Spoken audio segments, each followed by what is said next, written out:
Initially teased as an April Fool's Day joke, Fighting EX Lair has finally come to fruition and to full release on the PlayStation 4 on June 28, 2018.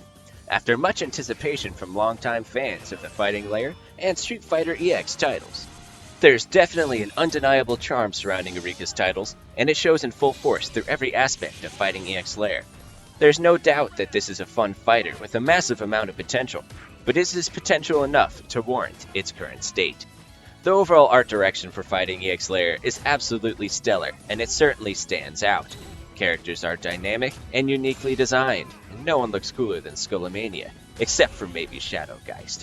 Also, stages are colorful, beautiful, and react subtly to the action. And perhaps this is the intended style, but the animations for the game can come off a little choppy. It certainly makes combos look dynamic when executed, but can become jarring for those expecting a more fluid look. Also, the art direction can unfortunately only take the game so far without looking flat in some instances. Fighting EX Lair's sound design comes straight from the 90s, and it shows through every sound effect and music note. The character themes perfectly match their subject, and the stage themes set the mood well. It would be great if there were a sound test mode in the future that allowed players to fully appreciate the wonderfully composed tracks on their own. And while a minor criticism, it would be great to see subtitles added to the game as well, to fully flesh out the intro and outro sequences for the characters, who definitely have something to say.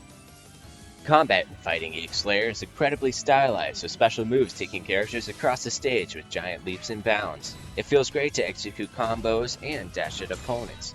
You can also perform super cancels into all three available super attacks while dealing insane amounts of damage. There are also two ways to play Fighting EX Lair, with the progressive and classic input methods. The progressive input method makes things a bit easier for new players, only having to press one or two different directions to pull off a special move. The classic input methods features quarter circles, full circles, and dragon punch inputs that are seen in other fighting games. One of the most unique features of Fighting EX Lair is the Gogi Dex system. Gogi Dex are specialized buffs that activate due to certain conditions. These allow you to create super powerful characters during combat. And while some of these may be locked behind the standard version of the game, there seems to be a good amount of balance between all of the Gogi Dex available. And while it's certainly a lot to memorize with all of the characters and Gogi Deck combinations, this type of creativity and customization hasn't been seen since Street Fighter Cross Tekken. When it comes to offline modes, Fighting EX Lair is about as bare bones as it gets when it comes to a modern fighting game. There's an offline versus mode, but it can only be used with 2 human players. Beyond that, there's a pretty robust training mode, with plenty of options for recording, playback, advantage display, and input delay. And one neat hidden feature within training mode is the Kumite mode, a type of survival mode that should be more on the forefront of the game. Here players are able to set their difficulty and go head-to-head against an endless wave of computers. You receive a little bit of health after each victory, but selecting a Gogi deck that allows you to drain your opponent's health would be vital in your battle for supremacy. Expert mode teaches players how to execute crushing combos and new techniques. Unfortunately, Expert mode isn't very user-friendly, and it doesn't display the inputs necessary to execute the combos.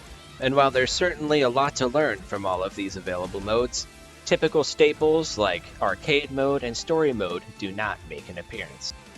There are also only 2 online modes in Fighting EX Lair, those being Ranked Match and Casual Match. The Ranked mode pits players against one another to increase their overall rating to show off their overall skills. Casual Match creates a rank-free environment for players to go head-to-head against one another. Also, be aware, the wait time between matches could take a while.